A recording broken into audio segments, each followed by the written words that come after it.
p.m. to 8 p.m.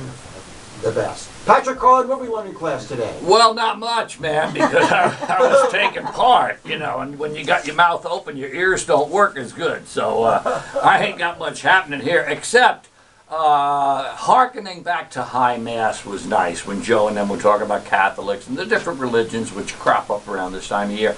And we were the guys, we'd filter into High Mass, you know, back in the drinking years, like when 16, 17 years old, and you got a ducktail haircut, and you got a half a bag on, and you're standing in the back of the church, you Such know. a lovely Christmas. And Father Ford would say, you young men in the back leaning against the wall, please come forward. Take a seat, plenty of room up here in the pews, right? Yes, you O'Harity, get down here, you know. And they would give you the names and all. You didn't care, because you're just going to go and check in and check out and get back and party again. So Christmas was always a lot of fun.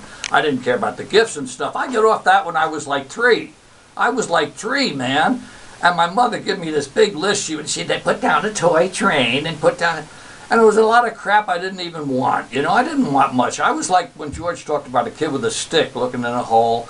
If I was looking out the window watching the raindrops and the radio was playing Pennies from Heaven, I was picturing pennies coming down, and I was a happy little dude. I didn't need a lot of toys, but they came my way. But anyway, I knew Santa was bogus, but I didn't catch on to religion till around when I was 33.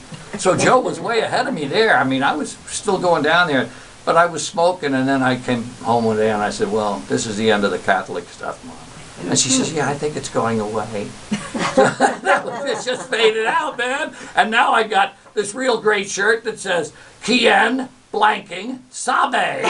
Because that's all I know about the afterlife, man. Who knows? Nobody knows. Oh, you got to come see me New Year's Eve. Where are you going to be? I'm going to be up at the Ramble, and my man Marco Benevento is there. Nice. And he's so cool. He knocked me out. I met him like just talking to a dude. I didn't even know he was a musician. And one of my buddies says, his name is Marco Benevento. I said, hey, let me tell you something.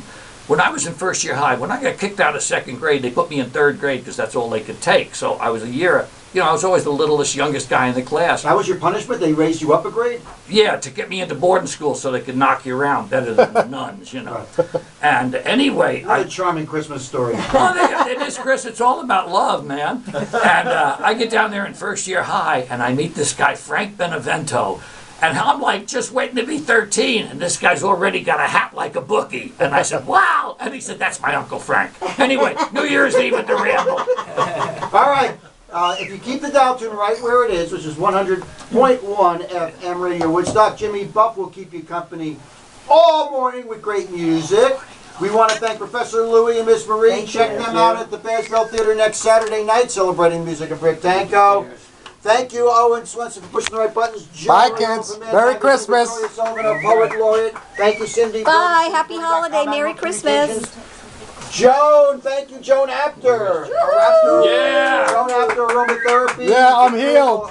Merry Christmas. Ho, ho, ho. And thanks to Bill Flagging for the update on legal marijuana. My pleasure. Believe me, my pleasure.